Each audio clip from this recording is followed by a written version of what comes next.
Hello everyone.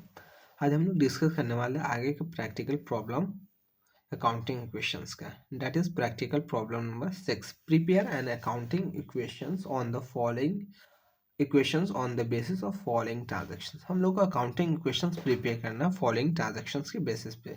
First transaction started business with cash 70,000 rupees. Business start किया गया 70,000 rupees से, तो एक एसेट इंक्रीज हो जाए debt is our cash, and दूसरा कैपिटल इंक्रीज हो जाएगा कितने से 70,000 रुपीज से। तो हम लोगों ने रिकॉर्ड कर लिया कैश 70,000 रुपीज से इंक्रीज हो गया, कैपिटल 70,000 से इंक्रीज हो गया। Second transaction credit purchase of goods 80,000। हम लोगों ने क्रेडिट बेसिस पे गुड्स परचेज किया है जिसकी वजह से एक एसेट इंक्रीज हुआ है डेट इज आवर स्टॉक। कितने से 18,000 रुपीज से स्टॉक इंक्रीज हो जाएगा, और क्रेडिट कितने से इंक्रीज हो जाएगा 18,000 रुपीज से। तो हम लोग स्टॉक इंक्रीज कर देंगे 18,000 रुपीज से, क्रेडिट कितने से इंक्रीज कर देंगे 18,000 रुपीज से, क्रेडिट इंक्रीज कर देंगे। इसकी हेल्प से हम लोग न्यू इक्वेशंस फॉर्म करेंगे।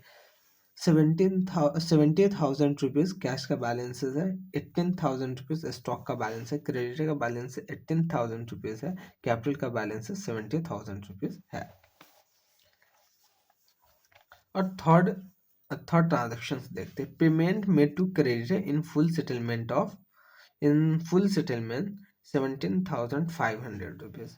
हम लोगों ने क्रेडिट बेसिस पे जो परचेज किया है 18,000 रुपीज गुड्स, 18,000 के बदले हम लोग कितना पेमेंट कर रहे हैं क्रेडिटर को 17,500 रुपीज हम लोग क्रेडिटर को पेमेंट करें 80,000 के बदले। इट मीन्स 500 रुपीज का जो डिफरेंसेस है वो हम लोग को डिस्काउंट रिसीव हो रहा है, वो हम लोग के लिए क्या चीज़ हो गया, इनकम हो गया। और इनकम जो था वो हम लोग ऑनर्स के कैपिटल से एडजस्ट करते हैं। तो payment made to credit in full settlement 17,500 rupees. तो कैश कितने से डिक्रीज कर देंगे 17,500 से कैश डिक्रीज कर देंगे। क्रेडिट को कितने बुक्स ऑफ अकाउंट से हटा देंगे 18,000 से बुक्स ऑफ अकाउंट में हटा देंगे, और 500 रुपीज का जो प्रॉफिट है वो ऑनर्स के कैपिटल में ऐड कर देंगे। That is discount receive, profit नहीं, वो डिस्काउंट रिसीव है हम लोग का। थर्ड ट्रांजेक्शन 17,500 से कैश डिक्रीज कर दिया हम लोगों ने, और 18,000 रुपीज से क्रेडिटर को बुक्स ऑफ अकाउंट में हटा दिया, और 500 रुपीज का डिस्काउंट रिसीव्ड इनकम हुई, और 5,000 रुपीज ऑनर्स के कैपिटल को ऐड कर दिए। इसके हेल्प से हम लोग ने इक्वेशंस फॉर्म कर लिए। 70,000 प्लस 17,500 लेस कर दिए, तो न्यू इक्वेशंस कितना आ गया, सॉरी न्यू बैलेंसेज जो आ गया कैश का 52,500 आ गया। स्टॉक 18,000 हो गया, क्रेडिटर पे कोई इम्पैक्ट नहीं गया, कैश का बैलेंस है 70,500 हो गया, 70,500 हो गया। ठीक है। उसके बाद है fourth transaction purchase of machinery for cash 20,000। हम लोगों ने कैश बेसिस पर मशीनरी परचेज किया 20,000 रुपीज़ का। तो मशीनरी परचेज किए हैं कैश बेसिस पे 20,000 रुपीज़ का, तो एक मशीनरी इंक्रीज हो गया डेट इज आवर एसेट कितने से 20,000 रुपीज़ से। कैश बेसिस पे मेंशन है तो एक कैश डिक्रीज हो गया, एक एसेट डिक्रीज हो गया डेट इज आवर कैश। तो increase in one asset, decrease in another asset.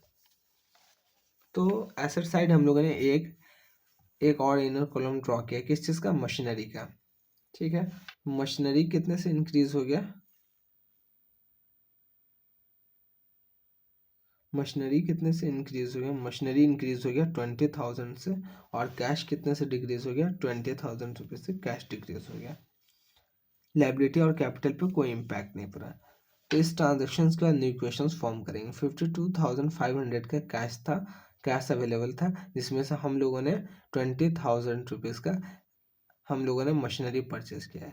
तो कैश कितना बच गया 32,500 हो गया, स्टॉक 18,000 हो गया, मशीनरी 20,000 हो गया, कैपिटल 70,500 हो गया। Fifth transaction depreciation on machinery 2,000। Machinery पे डिप्रिशिएशन चार्ज किया गया 2,000 रुपया। तो डिप्रिशिएशन चार्ज करना हम लोग के लिए क्या है, एक्सपेंसेस है, और ये मशीनरी के वैल्यू को डिक्रीज कर देगा 2,000 रुपीज़ से। तो 2,000 रुपीज़ से मशीनरी की वैल्यू को डिक्रीज कर दिए, और 2,000 रुपीज़ से हम लोगों ने कैपिटल को डिक्रीज करते हैं बिकॉज डिप्रिशिएशन जो होता है एक्सपेंस होता है, एक्सपेंस और इनकम, प्रॉफिट और लॉस ओनर के कैपिटल से हम लोग एडजस्ट करते हैं। तो 2000 का जो डिप्रिशिएशन है ऐसे से लेस कर देंगे, दूसरा ऑनर्स के कैपिटल से लेस कर देंगे।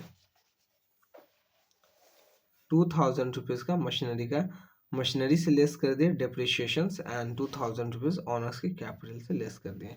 तो कैश पे कोई इम्पैक्ट नहीं पड़ा, तो कैश का बैलेंस जो है वो 32,500 है और स्टॉक का बैलेंस 18,000 है।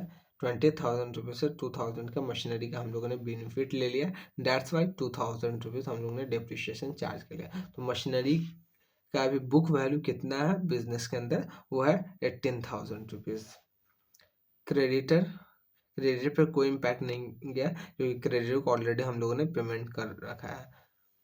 तो कैपिटल का बैलेंसेस कितना आ गया 70,500 में से लेस कर दिया 2,000, तो 68,500 रुपीज़ कैपिटल का बैलेंसेस बच गया at the end of every transaction, her transaction करने के बाद।